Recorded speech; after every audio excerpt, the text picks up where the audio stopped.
The night was clear. On March 8, 2014, Malaysia Airlines Flight 370, a Boeing 777, took off from Kuala Lumpur bound for Beijing.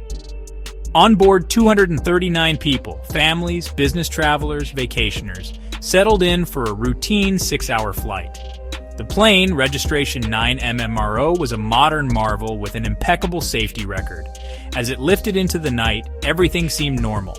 The final words from the cockpit: "Good night, Malaysian 370. Moments later, the plane's transponder was switched off. MH370 vanished from civilian radar. No distress call, no sign of trouble. The aircraft simply disappeared.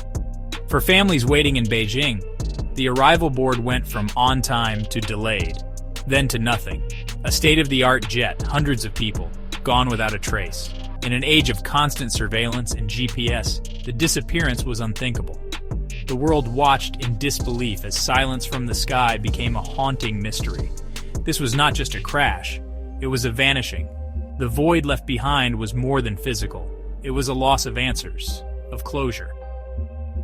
The silence from that March night has only grown louder, echoing for years.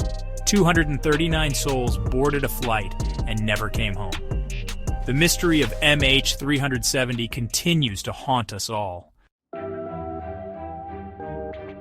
MH370 departed Kuala Lumpur at 12:42 a.m., climbing to 35,000 feet on a routine path. For 40 minutes, all was normal. Then, at 1:19 a.m., the final words, "Good night, Malaysian 370. 2 minutes later, the transponder went dark, deliberately switched off.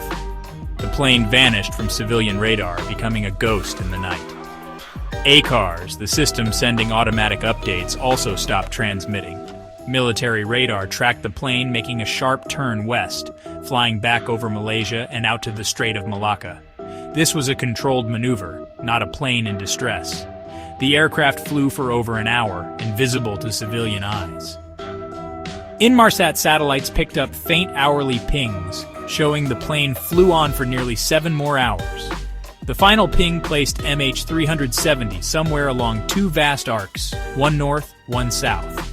The world's greatest aviation mystery had just begun. The Inmarsat data shifted the search from the South China Sea to the remote southern Indian Ocean. The northern arc was ruled out. No radar detected a rogue 777. Attention turned south, to one of the world's most inhospitable stretches of water. The search became the largest and most expensive in aviation history. Planes and ships from dozens of countries scoured the ocean, but debris sightings proved false. Underwater pings, thought to be from black boxes, led to dead ends. Deep-sea vehicles mapped the ocean floor, battling violent weather and treacherous currents. After 3 years and 120,000 square kilometers searched, nothing was found. In 2015, a wing flaperon washed up on Reunion Island, proof the plane ended in the southern Indian Ocean. More debris followed, scattered across African coastlines. The wreckage confirmed the plane's fate, but not the reason. The search was suspended, leaving only fragments and questions. The mystery deepened, the answers still lost at sea. One theory, a sudden catastrophic accident, fire, decompression, or structural failure, incapacitated everyone on board. But the deliberate shutdown of communication systems and a controlled turn west are hard to explain as mere accident. An uncontrolled plane would not have flown such a precise path for hours. The evidence points away from a random catastrophe and toward intent. MH370's disappearance seems less like an accident and more like an act. If deliberate, suspicion falls on those in control. The leading theory, Captain Zahari Ahmad Shah intentionally crashed the plane. He'd practiced similar routes on his home simulator. No clear motive was ever found, but the methodical silence and flight path fit this scenario.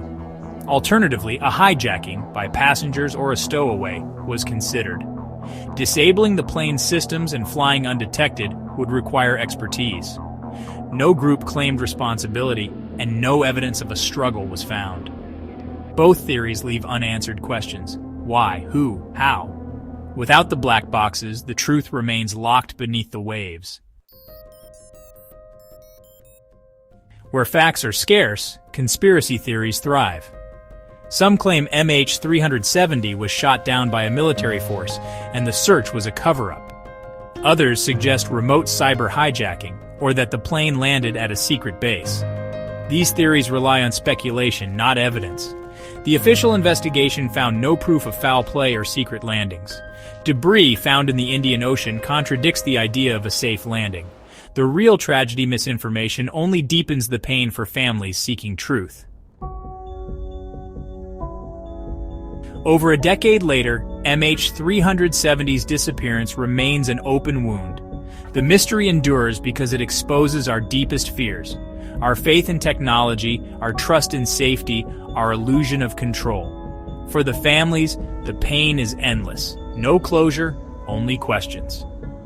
MH370 changed aviation, prompting new tracking rules and longer-lasting black boxes. But the fundamental questions remain: accident, suicide, hijacking, or something stranger? We are drawn to the story because it reflects our own vulnerability. Until the wreckage is found and the black box is recovered, the silence will echo. The search for MH370 is a search for understanding in a world that often defies it. The ocean keeps its secrets, and the world keeps asking, what really happened to Flight 370? The mystery endures, and so does our need to know.